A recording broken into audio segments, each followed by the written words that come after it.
people that can get out of their own way and, oh, the world's ending. There's people out there that figure things out. They figure out how to go serve a need. They find the need and they go bring to market some sort of really cool solution that no one's really thought to do before. And in a lot of cases, you're going to build it on the back of the very thing that it's disrupted, right? Like you'll have people that take, generative AI and create some really, really cool stuff to solve needs that industry is creating. It's a really fascinating sort of thing. I'm telling you right now, while we're all sitting here trying to figure out, how to do better B2B marketing funnels with AI, somebody's out there applying this to Porta Johns, and they're going to be the rich one.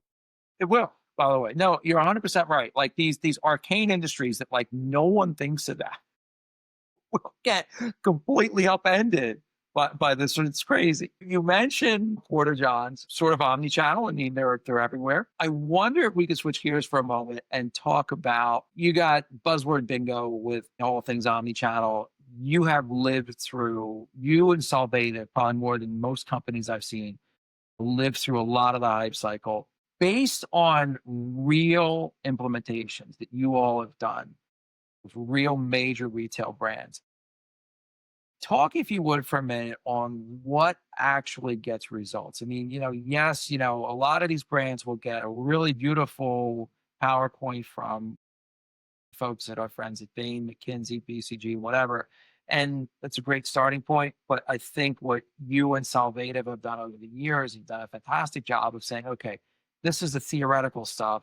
And now here's how we can go make this very operational and impactful to an actual business. Yeah, I mean, well, like everything with omnichannel, there's, so much of it. It's almost like a cloud of things. And I know we'll talk about this in a couple different ways later, but like, when you're trying to sell people things, there are like really three things that, you have to care about, right? One is product. Good product is good marketing, as they say, right? And so if you make a good product, something, that people need and want, it doesn't really matter as long as they can get it. The second, right, is the customer, right? And knowing, who they are and what they want. And that's, for 10 years, well, for 20 years, we've been saying that. For 10 years, we've been talking about customer data, and getting that right is a real problem because how do I learn, what I should do? Where are they? What do they want? And then the third thing, obviously, is just the experience itself. When they come to the site, is it presented in a way that they want? Can they find what they want easily? If I want them to go to a store, where is the store? Is the store experience good? Do people care?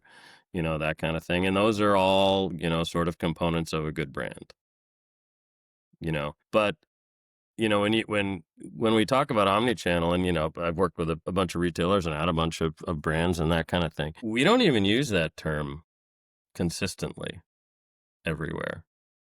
For Yeah, me, and it does. It means something completely different. And from day one of that word, I've been, do I like it? Do I not? But like, it's what people seem to use because it means something different to everybody. Like for somebody, it's yeah, fulfillment, micro center fulfillment. Another person, it means upper funnel media, and that has an impact on retail. So yeah, no, it means something different to everybody. yeah. So I grew up meaning that, I've got a brand and I've got a website and I've got a mobile site and maybe a mobile app and I've got a store and maybe an outlet. I might consider even outlet different from store. And that's sort of like own branded omni-channel. Nowadays, I think what you're seeing is that it's, sort of like where you are plus where your marketplace is. And that's omni-channel. And so Amazon is part of omni-channel. You know what I mean? Walmart is part of omni-channel. eBay marketplace is omni-channel. And then, I guess if we just eliminate all of our past history and bias, we would simply say, wherever the customer meets my brand is a channel, and that's omni-channel. And what does that mean? So in China, right, you're talking about WeChat.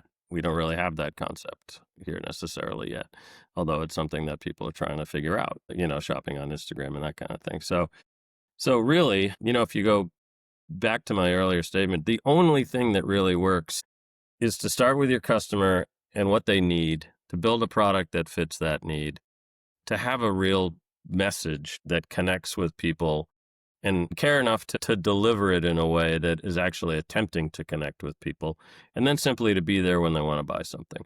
And that's very, unique in a lot of different ways based on what it is that you're selling. I spent a couple of hellish years in insurance, and the model there is just be there all the time, because you never know when they're going to think about it, right?